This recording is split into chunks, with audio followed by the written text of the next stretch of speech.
Blog Talk Radio. Welcome, welcome, welcome out there in Radio Land. And yes, you are listening to the Winning Book Radio Show, Off the Shelf. I want to start with a quote for you, something to think about even before we introduce today's awesome guest. And the quote today is, if it doesn't challenge you, it won't change you. If it doesn't challenge you, it won't change you. So, again, we want to welcome you to this early July 8th. We're still early in the month. For those of our loyal listeners who've been with us for almost 13 years now, we want to welcome you back and thank you. And for those who it might be your first time tuning in to Off the Shelf, I want to remind you to just set a bookmark for 11 a.m. in the mornings to tune in to Off the Shelf. And there's so many ways. You can catch us. You can dial in. You can just click a link and link in. You can join us in the chat room. There are many different devices you can join us on here at Off the Shelf. But just set your calendar, 11 a.m. New York City time or Eastern Standard Time on a Saturday morning that you're just going to treat yourself to a wonderful guest right here at Off the Shelf. And I also want to ask you, how important, we're going to talk about relationships, but from a different aspect today on today's Off the Shelf show. But I wanted to ask you how important relationships are to you, not just a romantic relationship, but relationships, parental relationships that we know. That's where we form a lot of our ego identity, a lot of our what we identify as our personality and our beliefs that literally shape all the rest of our lives. If we don't change those beliefs, we form them with the relationships we have with our parents. So I was wanting to ask you, how important do you think that is to you, parental relationships that affect actually our romantic relationships and our friendships, the people we'll let get close to us and who we won't. That all starts with our relationships with our parents. And then my next question for you is, how good of a mystery sleuth are you? How good are you at figuring out who done it before the author or the producer reveals it to you in a book or a TV show? How good are you at figuring it out? First, you just pay attention, watch the clues, and you say, I know who did this, and you get it right. If you love trying to figure things out before it happens, you like mystery, you value relationships from at least 3 different prongs, I think you will love Love Pour Over Me.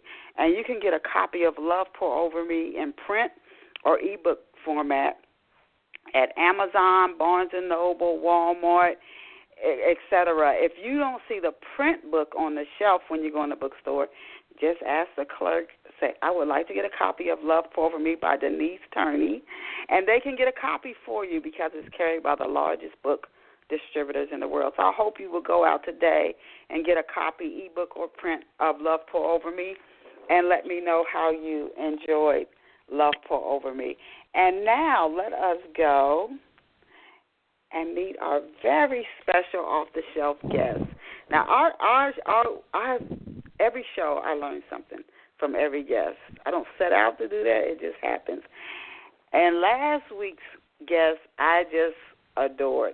We have guests that come on that it's just very, they just leave an imprint. And this guest for today, as I was researching for this interview, very intriguing. I'm sitting on the edge of my seat wanting to know what she's going to share. She covers relationships, interracial relationships, but it's some of the things she focuses on that really grabbed my attention.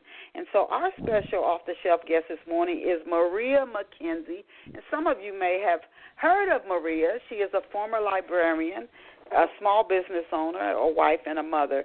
She is also the author of the books Masquerade, Escape, The Governor's Sons, Revelation, From Cad to Cadaver, and Desiree. I hope I said that right. And Maria earned her master's in library science from Atlanta University and her English degree from Wittenberg University. You can learn more about Maria even while you listen to her during today's feature interview. You can learn more about Maria McKenzie online at mariamckenziewrites.com, and that's spelled MariamCkenzie as in zebra, IEWRITES.com. mariamckenziewrites.com. Welcome to Off the Shelf, Maria. Thank you, Denise. Thanks so much for having me on your show today. Yeah, I'm so looking forward to what you share, and then your writing, your level and depth of writing is your talent shines through. So I'm curious just to dive into the stories. You're very welcome, and I'm sure and thanks for sharing your talent with us. I'm sure that the readers will, as we go deeper into the show, be more and more intrigued by your books. But there are a few questions I started each show off with, Maria. So instead of just jumping right into talking about the books or the author's writing, I like to give our listeners a little backstory on our author. So I'm going to ask you a few questions that I ask each of our guests at the beginning of the show. So before we go into the questions, can you tell off-the-shelf listeners, Maria, where you grew up and what life was like for you growing up? Yeah, well, I grew up in Cincinnati, Ohio, and I had, just a pretty great childhood. My parents were happily married. I went to private school. We traveled. My mom was a teacher. My dad was in real estate. So, I had just your regular average childhood. So, I lived in Cincinnati till I was 18. That's when I went off to college. And then I went to Wittenberg, and then I went to Atlanta University. And I really enjoyed living in the South. My mother's parents were from South Carolina, so I kind of had it. I liked the South anyway just from visiting her, during the summers when we were growing up. And so my first job was in Macon, Georgia. I lived there for about 3 years, and then I had another job as a librarian in Garner, North Carolina, which was a suburb of the Raleigh area. So, and that's where I met my husband. So I lived in the South for several years, and then I ended up back in Cincinnati, which is where I live right now. So I worked as a librarian for a good 10 years, and I got married, had kids, and I stopped working at that point to become a stay-at-home mom. So, and with the writing, it just kind of, I'd always loved to read, and I never thought about writing. Like I said, I loved reading, but I'm a very quiet person, and quiet people like to internalize a lot. But then as I grew older, I said, well, gosh, it's these people that internalize that write a lot. And so I got an idea for the novel Unchained and just kind of started playing with that when I was, at home with my first child. So anyway, that's kind of the background of my life. That's interesting I was going to ask you, how old were you when you knew you wanted to be a writer? So you were an adult, and it sounds like... I was an adult. It was after I got married. I was probably like 34 maybe when I came up with the idea for Unchained. Yeah, and it was just something I was having fun with, because I was always, I internalized, but I was always a daydreamer too. So, I just kind of had these ideas, and I just kind of started, writing. Now, I was always able to write a decent paper, when I was in school and college. Writing was something that was easy for me. I'm not good in math, but I could always write, so just telling a story, it telling sounds a like story when I'm listening to you, it sounds like you were looking for something to do, and you just stumbled into writing, and you've written so many books. Wow, that is pretty. I don't know if we've had a guest on. A lot of people they'll know from when they're a kid, or somebody challenged them to write a book, or we've had a couple of guests on. That's how they got started. A friend challenged them. You can't write a book by the end of the summer, and then they did. And some of them have gone on to become best-selling authors, but that's how they got started. Some knew when they were a child. some that were wanted to write about an experience they had, and then to work through it, I guess, and that's how their writing started. But to say, I was looking for something to do, and it kind of reminds me of how Julia Childs got started, her cooking. This was her job. This was during when they were really saying everybody was a communist. I forget what they called that era. But she lost her job, and she's like, what do I do? What do I do? And somehow she stumbled in. Isn't that amazing? Yeah, well, that's what I did. I just kind of stumbled into it. and she's become like one of the the cooking icon, and she never even intended, I don't think, to do that. So did you always plan? Now that go into your books, did you always plan to turn Unchained? You started writing this. This is your first one when your first child was born. Did you always plan to turn Unchained into a book series? And if so, why? Why did you want to take that approach? No. Actually, I didn't. And I actually started writing it. I was still working when I came up with the idea. And I did, I was a librarian, so I could go in early and do a little bit of research here and there. And again, it was just I was having fun with it. And then when I was at home, I was, started kind of writing it. But no, it was not. It was just going to be one book, because it started off. I had an abolitionist that fell in love with a slave girl, and he helped. He helped her escape, and it's going to be this nice love story, And so I just kind of had that idea, and then it just kept snowballing. They had kids, and then, I looked at the life of the kids, and one daughter was rebellious and wanted to pass as white, and then, she had her life, and then so it just kept going. It started in 1856, and then it, we're in the gay 90s with the actress, and then she has children. We move to the teens, the 30s, and then we jump to the 90s, which is the year that I actually, started writing the book. So it just I just wanted it to be one book, but it just kept getting longer and longer and longer. And it was like over 800 pages. And I was like, oh, and I was never going to finish it. It just seemed to keep going and going. And I said, wow. So when I finally did finish it, I said, well, I think I'm going to try to get it published. And so I, started doing the submission process, and, everybody said, oh, it's too long. Either they weren't interested or it was too long. And one agent they weren't interested, but they said, maybe you should turn it into more than one book. And I was like, oh.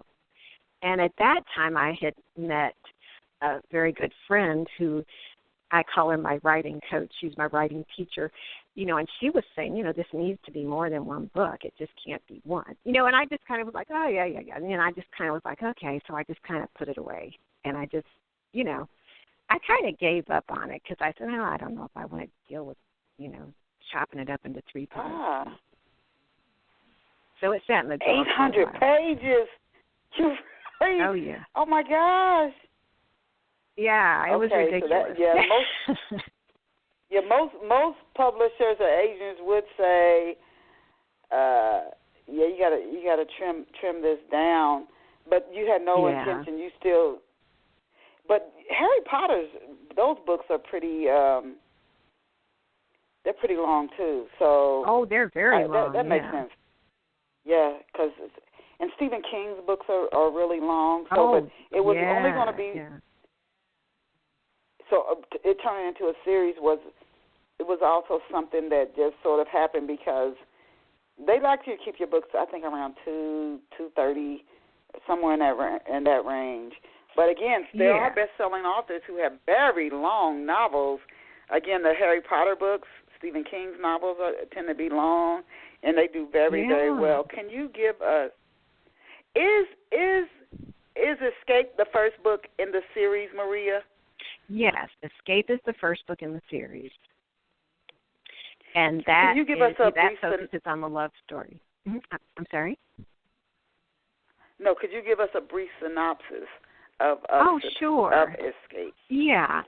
In Escape, Daniel and Lori love each other. And Daniel is a young abolitionist and Lori is a slave. And they fall in love, and of course, they can't be together. And so Daniel is a wealthy abolitionist, but his aunt and uncle have a plantation, and that's where Lori is.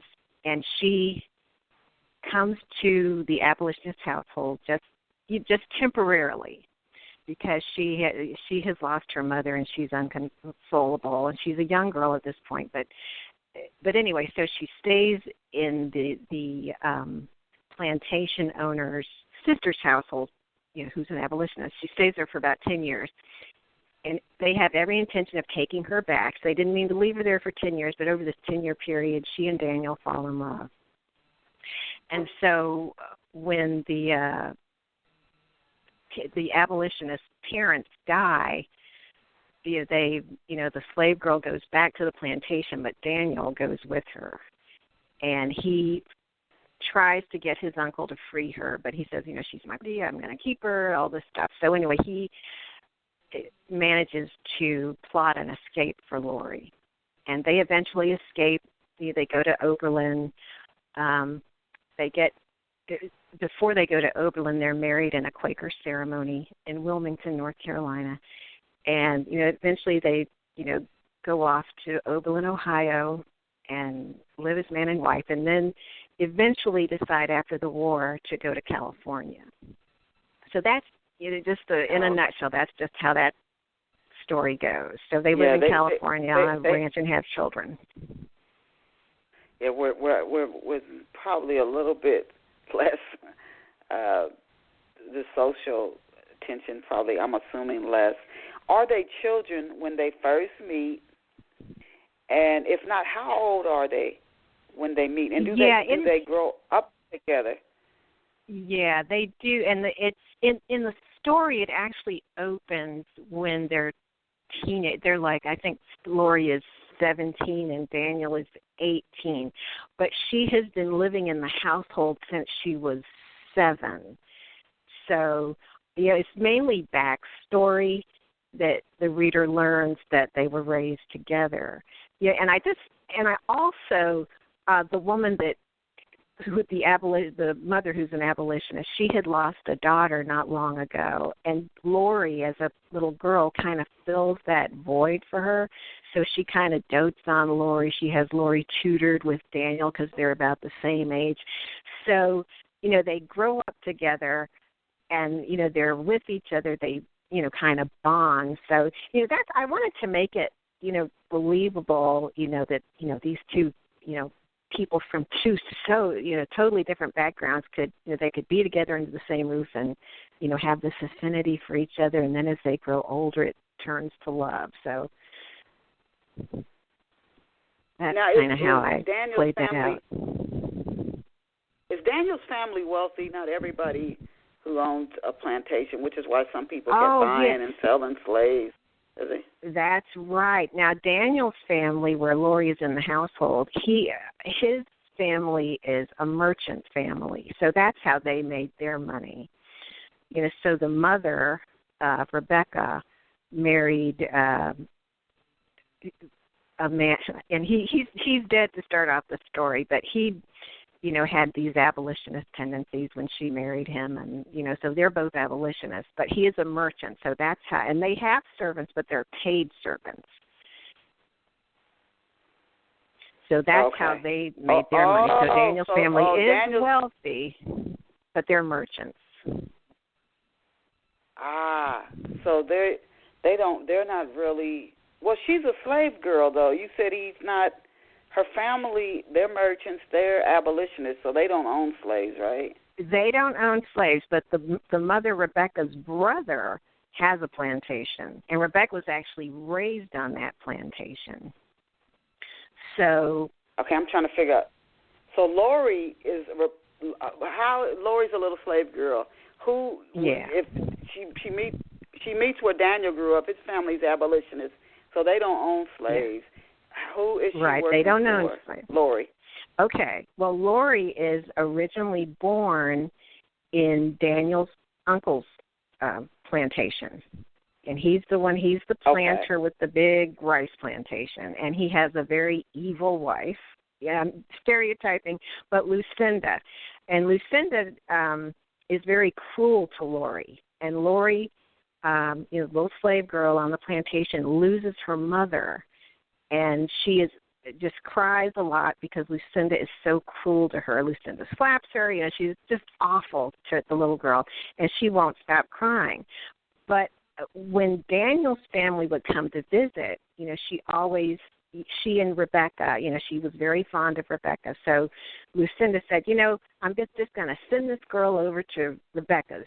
So she'll just stop crying about her mother, and then when she's over it, she can come back. So that's kind of how I played that out. And she really had no intention of leaving her there for 10 years. It just kind of happened because it's fiction, and anything can happen in fiction. So, so that's kind of how that happened. So she just sent her away temporarily. She said, well, she likes Rebecca.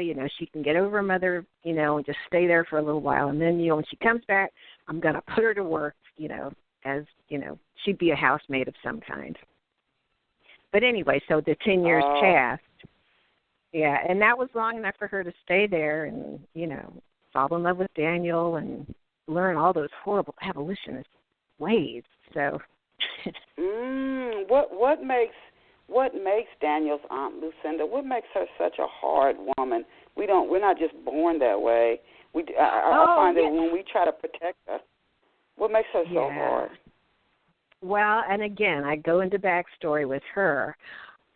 She was raised on a plantation as well, and her mother was very weak.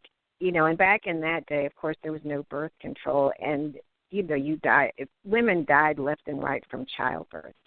And so this woman was very weakly, and the doctor said, if she has a child, another child, she's going to die. So eventually, so the father, and this is Lucinda's father, he decides separate bedrooms so he won't be tempted, but he takes a slave woman to be his mistress. So Lucinda realizes as a young woman why she sees this black woman coming in and out of her father's bedroom, and she also notices that the black woman's children, resemble him.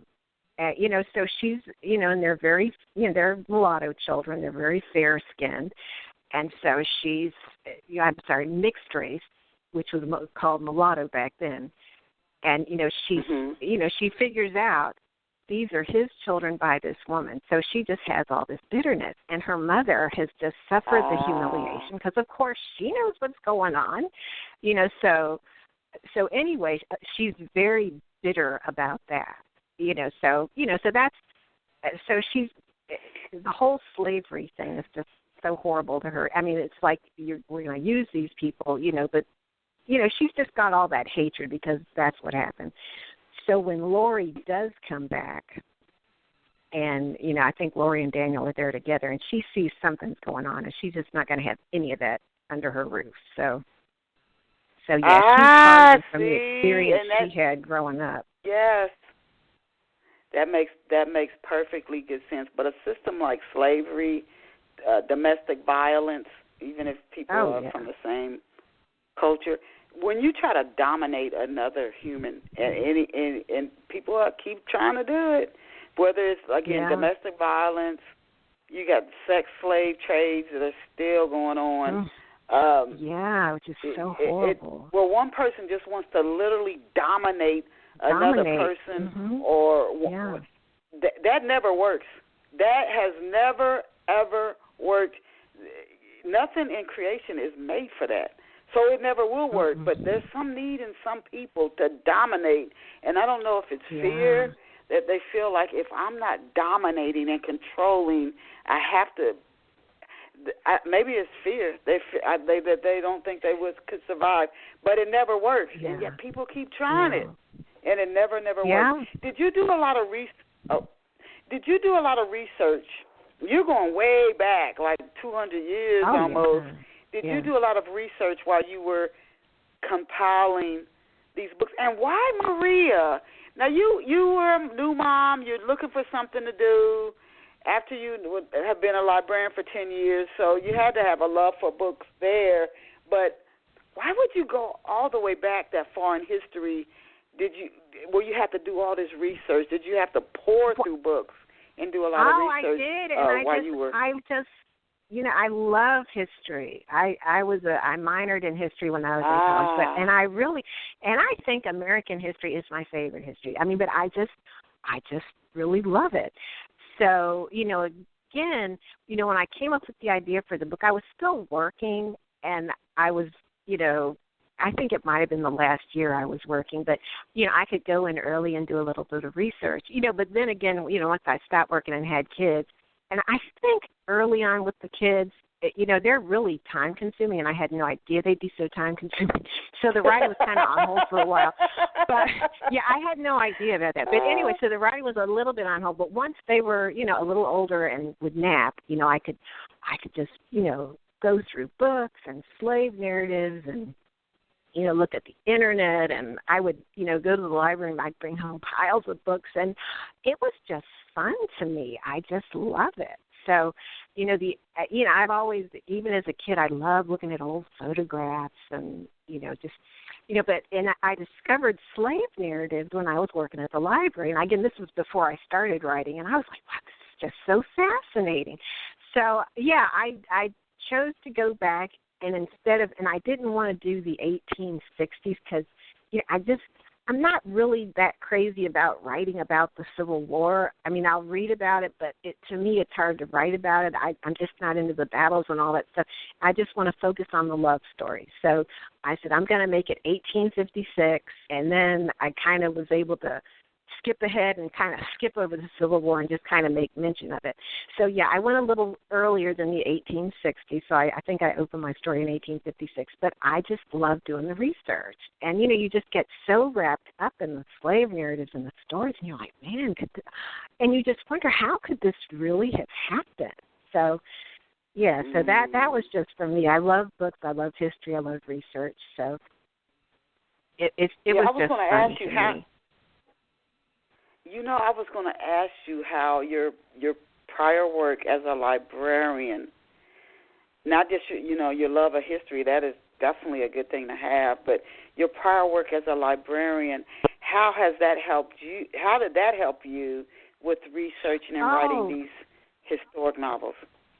Yeah, just knowing how to research and knowing what tools and resources are out there, that gives you a good head start.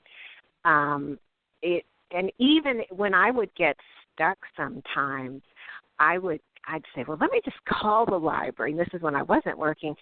And sometimes they couldn't give me an answer better than what I'd found. And I was like, oh, dang it.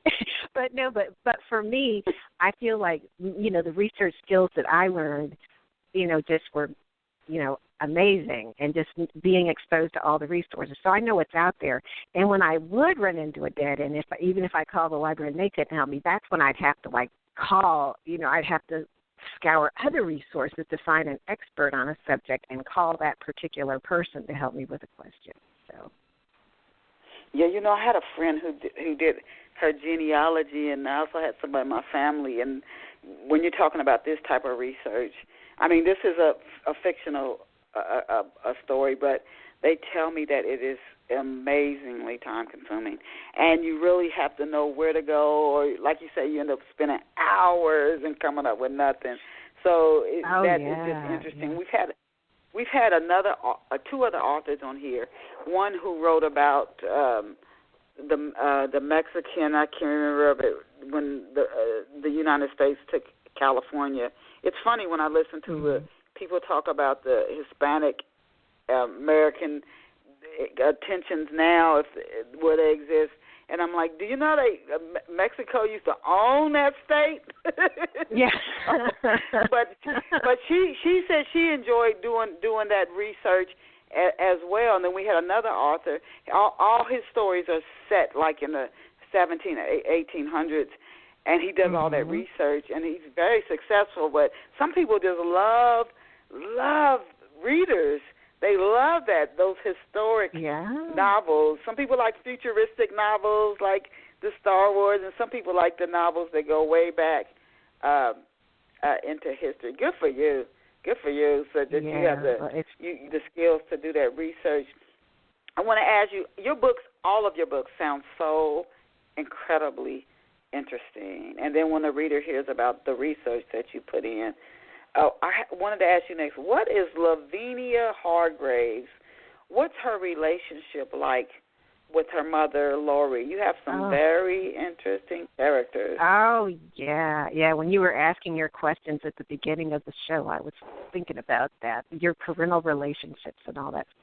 But, oh, my goodness, yeah, Lavinia is just horrible. And I usually love all my characters, even when they're bad, but Lavinia is really awful. But she is very fair, because Lori is very dark-skinned. She's, dark brown, and Daniel's white. So you just never know what your kids are going to look like when you have, parents of different races. So, the other kids are, kind of golden, honey-colored, and Lavinia looks white. So she would rather be white than be associated with having a mother as, of course the word back then is Negro. So she just has all kinds of emotional problems because of this. Now she's kind of twisted, and I said, gosh, you can't just get that twisted normally. So I have Lori talking about how she had a fever at one point, and she thinks maybe that affected the baby. Because, it's really hard, unless somebody has some kind of psychotic, tendencies, that they could be as cruel as Lavinia is. But she is determined that she's going to be white. And just even though her father is a wealthy white man, her mother is black, and she just can't deal with that, because she's like, as long as people think I'm white, everything's wonderful, but as soon as they find out she's my mother, they look down on me and, all this stuff. So she just is determined to get away from her parents. And her mother is a teacher, and she wants her to be a teacher, and, but she hates children, she hates teaching. She wants to be an actress, and, of course, at that time, acting was just, one step above being a prostitute. So family is very religious, so she just rejects all that. She runs away, because she just wants to live white life as a white person. She wants the stage, she wants fame, and she doesn't want to be chained, to this Negro background. So, yeah, Lavinia, she was fun to write, and I was telling a friend of mine who's a neurologist about her, and she said, it sounds like she has narcissistic personality disorder. And I said, yeah. I did a little research on that. I was like, yeah, she does have that. Wow. She's got to be the center of attention. We were talking about, it doesn't help when you cannot dominate another person, and anybody trying should just quit. It won't work. We're not created for that. No. And it's just going into misery for both people. But it's amazing how we dig our heels in, and it sounds like she is doing that, because I was going to ask you, why is she trying to hide the fact that she's from African-American ancestry? Is there something she's close to gaining, and if somebody finds out, she'd lose it? Because there were a lot of people of African descent who tried to hide, and then during the Holocaust, and right after it, there were people who were of Jewish descent who changed their last name, hoping nobody would know, so they wouldn't be attacked. But was wondering what was pushing her to. You would have such a better life, if you could be white. I mean, and I know my uncle, who is 95, he knew, he was showing me some pictures. He says, and this is the so-and-so family. I stayed with them, back in 1940, whatever, and they all passed as white. Now, they weren't ashamed of being black, but they worked all their jobs. They were hired because they looked white. If it had been known that they were black, they wouldn't have been able to get the good jobs that they had. But for them, it was like an economic thing. If nobody, we look white, big deal, and we're going to get these white jobs. And of course, and then I have relatives that were ashamed that passed. And it was a secret. If you wanted to visit them, you had to visit them at night so nobody would see you. So, it just kind of runs the spectrum. And then there are the people that just kind of cut the ties completely. And this is like the 1920s, 1930s. So Lavinia is born in, the 1880s. So for her, she, even though she's wealthy, the fact that she's black, and that's, lower status and looked down on. She doesn't want anything to do with that. She just wants being white. So that's her motivation is, I just want to cut the ties completely with these people.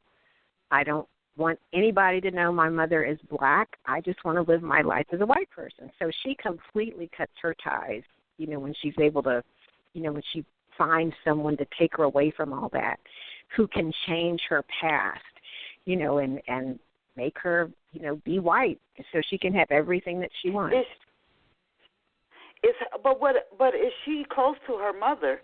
Do they have a loving relationship? It sounds like. Well, okay. Yeah, and see, that's the thing. Now, her other children, of course, are perfectly normal, but Lavinia, she just has this hatred of her mother for being black.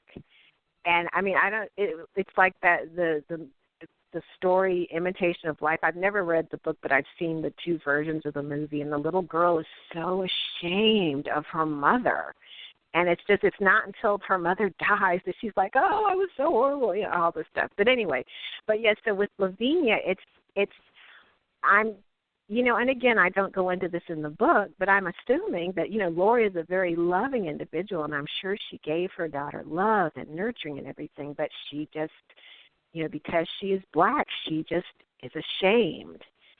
And just, and like I said, and Lori, the mother, will defend her to the death. It's like, because, something happens later with her other daughter, and she's defending Lavinia, and she's like, why are you defending her when she hates you? She's like, well, she's my child.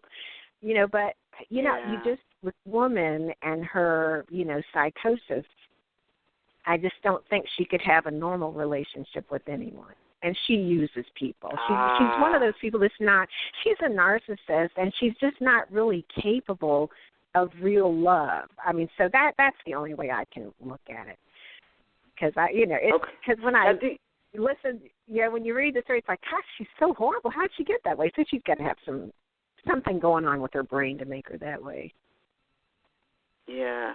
Now, do you continue to focus on Lori and Daniel's relationship and Masquerade, the second book in the Chain series? Mm-hmm. And then in the second book in Masquerade, how old are Lori and Daniel at this point? Oh, let's see. In Masquerade, they are, I think they're in their middle years. They're like in their 50s, I believe, at this point.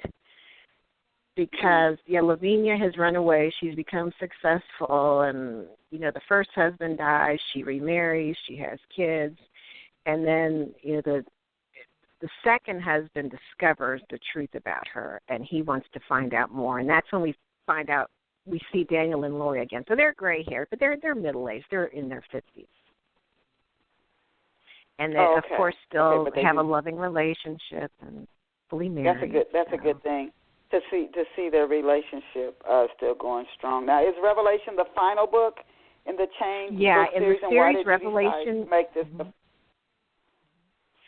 Oh, yeah. Well, there was so much that happened, with Lavinia's life, so that just needed a whole book. And and she has children, and we look at her relationship with her children, which is, pretty awful.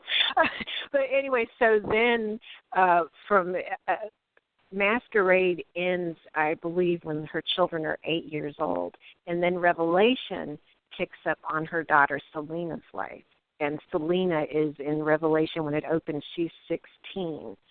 And that story, looks at her teenage years and her marriage, and eventually, and I skip a lot of there's something horrible that happens in the 1930s, and then I kind of skip to the 1990s with her grandson and his family. So, but Daniel and Lori are in, they're in that book too, a little bit as older people. And but I just felt like I would just kind of bring it full circle. And I think what made me want to go to the current, well, I say current, 1998 isn't so current anymore, but I was reading about, I think it was in American Heritage, Julia Sim, I think that was her name. I might be wrong. I'd have to look it up. I just can't remember. But she was doing some research on her family tree, and she found out that her great-grandmother caused a scandal in the 1890s because she was a black woman passing as white at Vassar. And she eventually found out that her grandmother was black and her grandfather was black, but they had passed as white. And, and she was like, her grandfather always said he went to Harvard, and then she couldn't find any record of it, but she found out he went to Meharry, and, she was like, oh, she just discovered all of a sudden, wow. So I thought, well, gosh, wouldn't it be cool to see what happened with Lavinia's family in the 1990s if all of a sudden they found out, we got a black relative back there, and they had no clue. Yes. Can you? Lavinia is an interesting character. Of all the characters you created, which character was your favorite to create, and which one did you dislike creating the most? She seems very complicated. Well, I really just loved her. I mean, and that's it. That book was probably my favorite just because she's so evil. And, I mean, it was just so fun to create her because she's so evil. And, it's like I always say, I love all the characters I've written, and even when they're bad, I love them. And Lavinia, I really dislike her as a person, but as a character, she was just so much fun to create because she was so bad. And it's always, of course, more fun to write about a bad girl. And it's like, it's fun to see how would they react in this kind of situation. I mean, they would do things, a logical, compassionate person would never, ever do. So it was just kind of fun playing with her and seeing how her mind worked and just seeing how far she would go and how bad she could be and how evil she could be. So, yeah, she was probably the most fun I had for character. She was probably the most fun I had working with. Okay, and who was the hardest to create? The most challenging? The most Which challenging. character really challenged you? I would think the governor's son, the Ash Cross character. He was kind of a challenge. Because the governor's son, that was a story that I wrote after I read S.C. May Washington's memoir, and she was the love child of South Carolina Senator Strom Thurmond and his, the family maid. And, so I kind of, I read her memoir and I read his biographies, Strom Thurmond's biographies, but when I was kind of creating this character of Ash, I wanted it to be like he was really, so in love, and this is like the 1930s, and he's so in love with this black woman. What would he really be willing to do for her? So I had to, kind of look at that and say, would he really be willing to give everything up for her? Would he really be willing to change his life for her? So that was kind of a challenge, because, back then most people just say, well, I'm just going to forget this and move on. But I just, kind of had to do a lot of work with that to make it seem realistic. Or I should say believable. Oh, okay. How widespread, based on your research, was that? Because there were so many, as much as a white man didn't want nobody to know he was having an affair, that was so common with a black woman. So it was very, very common. But how widespread was it, based on your research? Would you say 10% of the people who were mixed race choosing to pass as white? And that's sort of sad to look out and say to yourself, of these two choices, this is the one I think is better. As far as how a percentage of light-skinned blacks having white, I just don't really know. I mean, I wouldn't. It's really hard to say. I mean, of course, most black people have some white blood. I mean, that's a given. And I think a lot of white Americans don't realize that, because, there was the rape, but there was also real love, but as far as, like, the people who really would give up everything and say I'm going to cross the color line and, that's how I'm going to do it. I just don't know what the percentage would be, because I know a lot of people would do it, but at the same time, they might do it during the day, but then at night they were back with their black family. But just to cut ties completely and go off, I just don't know how many people would actually do that. I would, I'm thinking maybe 10% would really decide I'm just going to be white and that's it. Because if you do that, you can't go back. I mean, and I just don't know how many people would really be willing to give up all their, again, we look at our parental relationships and our family. Would you really want to give that, all of it up? So I don't know. I think a lot of people did pass for economic reasons. I know my mother knew a man who was, he would work, during the day, and if they saw him downtown, my grandma would say, "Oh, there's Mr. Jason, but don't say anything to him. He's working. He's passing." So, but he wasn't, he didn't give up everything. He was just working as a white man for economic reasons, and he'd go back home to his black family. Wow, that is, oh my gosh, it's 2017, and it's hard to believe that our country just 150. Even 100 years ago was so completely and that different. Was like in the 1930s, when my grandma would tell me, don't say anything, so, and I'm sure, there's still people now that, might, you just never know. Yeah, this is true. Lori and Daniel, they have their kids, and then their daughter, who is so complicated and conflicted. Do they ever, later in their lives, I don't know if you ever have them do this in any other, like Revelation, later books in the series, say, maybe we made the wrong choice because look at our family now? Or do they still say we made the right choice? Oh, no. They loved each other. I mean, their two other children are normal and well-adjusted. They love each other. They loved each other. So no, they were, and their love just shows all the way through. Because even, I think I have, the son, the brother tells the sister, well, grandfather died or grandmother died, and then grandfather wasn't himself. It was like he was just waiting to die, and he died a week later. So I mean, they had, a real love. They were just. So, no, they never, ever had second thoughts, oh, we did the wrong thing.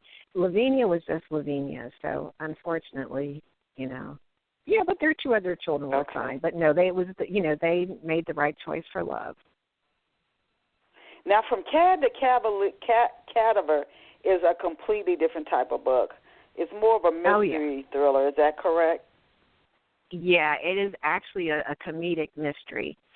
So, it's very different from the other books, because I love historical fiction, but I write on with historical fiction. They're really heavy and they're heart-wrenching. I mean, I love writing about it, but gosh, it can be it can be such a downer, and it can be really depressing.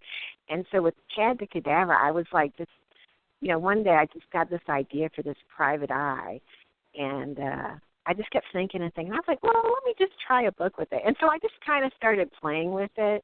And I kept thinking I'd quit because it's very hard to write a mystery, number one, and I'm not even a big mystery reader. I love romantic suspense and I love thrillers, but I'm not really that much into mystery, so I was like, why am I even doing this? So I wrote some books on how to write a cozy mystery because it's not really violent, or it's more funny, than anything. But I do love, thrillers and suspense, so I was like, well, I would do it, and I just was trying to make it funny, because I love to laugh. And so every time I'd say to my husband, oh, I'm just going to quit. I don't know what to do next. I don't know where to go with the plot. And he'd say, no, keep going. It's funny. You got to keep going. I'd take it to my writers group, and everybody would laugh. So I was like, okay, well, that's a good sign. People think it's funny. So I just kept going with it. So that's kind of how it happened. So it was just kind of a nice change of pace. And, and I really did have a fun time writing it. Can you tell us a little about Cad to Cadaver, and then I want to talk about the writing process for you. Oh, okay. Well, my Cad the Cadaver features ex-cop and former FBI agent Tracy Black. And she has some trust issues because she's been in some pretty bad relationships. So she has worked in Atlanta, and then she moves to Cincinnati, my hometown, which can't really compare to Atlanta, so she's kind of got to adjust to being in a new town. And she's, had something happened when she was an agent, and she decided she would quit, the bureau, and she, has come home. She'll be a private eye. So her sister kind of has a friend whose name is Adam Slade, and he's an ex-Navy SEAL. And she's like, oh, he, help you, he does consulting, and he's a private eye too. And, he saw your picture. He thinks you're hot and all that. She's like, I don't care. She's not interested. Finally do meet, and he invites her to help him on a case, and then they kind of become a team. And then they do an out-of-state job, and when they come back, she's accused of murder. There had been a guy that she wasn't really dating, but who was kind of interested in her, and he turns up dead, and of course all the fingers point to her, so she's got to prove her innocence, and he helps her. So he's white and she's black. It's an interracial thing. So. And as I said, I just try to keep it funny the whole way. Oh, okay. And you enjoyed writing this. What is your writing process like? And can you share some tips with our off-the-shelf listeners who may want to write a novel themselves, or they may already have started? What is the process like for you, and what do you do when you get stuck, if you do? Okay. Well, first of all, for the writing process for me, I might come up with the idea of a story. I might think, oh, wow, what if there was a, this kind of situation. And, I kind of, when I get an idea for a story, it's like I know what's going to happen in the beginning and kind of what's going to happen in the middle, and kind of what's going to happen at the end. Of course, everything is subject to change. Now, some people write very involved plots. I do not do that. I might write a very brief outline, A, B, and C, just kind of to get me going. And I just kind of, I have my characters in mind, and as I'm writing them, they just kind of come to life. And I kind of let them lead the story for me. So, you hear the expressions, are you a plotter or a pantser? I'm more of a pantser because it seems like I kind of fly by the seat of my pants when I'm writing the story. And I really kind of leave it to the characters. So kind of how my process goes. And I'm sorry, you asked me a question about for people that are interested in writing. So let's say, you said when you were writing from CAD to Cadaver, you're the writing group, and your husband said, keep going, it's funny. What do you do? If it's happened to you, not all writers don't deal with this, but if you get stuck and you just say, now I can't write at all, they call that writer's block, but have you ever experienced that? Yeah. And how did you get around it? Okay, like if I get stuck, my husband, he's usually the first one I'll bounce an idea off of, or I'll say, gosh, this is where I am. I just don't know what to do next. And he might give me some good advice. Now, it's really helpful to belong to a writer's group or have a critique partner. And I'm in a writing group that I have been in, probably going on 10 years. And they are lifesavers to me because it's great to be able to brainstorm. When any of us get stuck with what we're writing, we can all bring it to the table and say, I just don't know what to do here, and I'm kind of stuck. And we can all brainstorm and put some good ideas out there. So those are things that I do. And then it's also kind of good to, if you are stuck, kind of, look at your situation and say, what would be the most outlandish thing that could happen? And, of course, you don't want it to be too outlandish. You want it to be realistic. But you definitely want to keep throwing monkey wrenches into the plot to keep the conflict going and to keep the story more interesting. So definitely brainstorming with other people is great. And I appreciate you sharing that. And then also, we know, of course, you want an editor before you finalize it, but that is the writing. If you like I like literature, so the style of writing is extremely important to me. It has to have Joyce Carol Oates is one of my favorites. I have to be very intrigued with the style of the writing. Now, every reader isn't that way, but you can get so caught up in the style that you forget the conflict and the tension. That also has to be there as well. So that's a good point. I appreciated you bringing that up. Yeah, and some people do prefer the style of the writing. Some people prefer the plot. But some other writing advice I just want to throw out there is just to read. And read the genre that you want to write in, but also read other genres, and then improve your craft by reading books on how to do that, and of course write. Just write, and always use another set of eyes, and like I said, the critique partner or being in a writer's group. And there are great books out there, The Elements of Style by Strunken White, and On Writing by Stephen King, On Writing Romance by Lee Michaels, Robert's Rules of Writing. There are just so many wonderful books out there that will help you improve your craft. As we come down to the last few minutes of today's show, can you share with us some steps you found? The writing world has changed when I entered it. With my first novel, Portia in '98, has changed incredibly. And I know authors who were just selling books by leaps and bounds in the late '90s that it's changed so much. There's so many people out here with a book. The book industry's changed about as much as the music industry, so it's tougher to get your book noticed. It's tougher to get those sales. But could you share about 3 steps that you found to be effective at getting the word out about your books? Well, golly, the promotion part of writing is probably the most challenging job of all. And I have found that for me, writing another book always seems to stir up interest in previous books. And then another thing is word of mouth. I mean, that's a big thing. If you find a book club that likes your book, so you have readers there, and if they tell a friend that tells a friend, that's always great.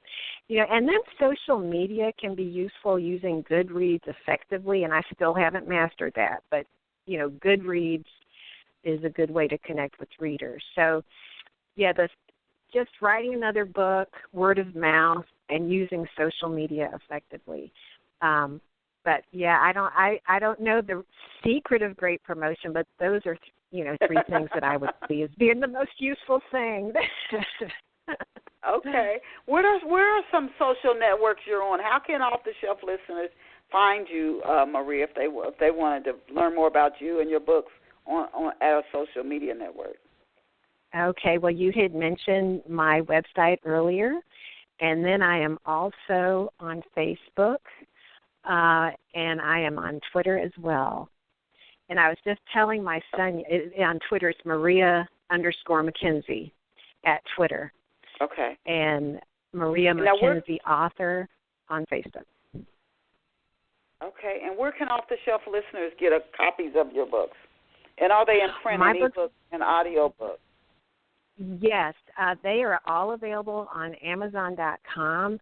The Governor's Sons and From Cad to Cadaver are available in print and ebook. The Unchained Trilogy, Escape, Masquerade, and Revelation, they are available as print, ebook, and audio. Oh, okay. So to our listeners, and then again, I'm sure if you go to the bookstore and you don't see it in print, you can ask the clerk to get you a copy of the book by author Maria McKenzie, but then, of course, ebook and print at Amazon.com. We want to thank Maria McKenzie. We are out of time. I had other questions to ask her, but I never get through all the questions.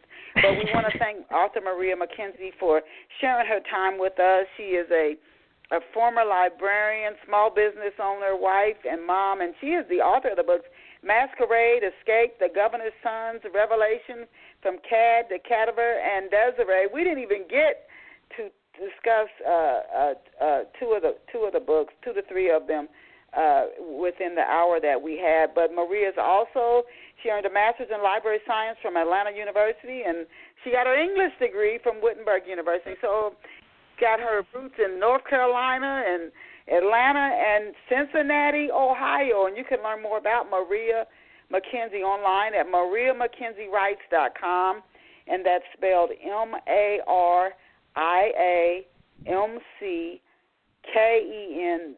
as in zoo, IEWRITES.com. mariamackenzieWrites.com. She's on Twitter and Facebook. So I encourage you guys to go out and get her book. She has these very intriguing storylines and characters. And if you're one of those readers who loves history, and they are in the thousands, if not millions, there are readers who only read something that has an historic slant to it, then you would enjoy Maria McKenzie's books. I really think that you would, especially with the complicated characters.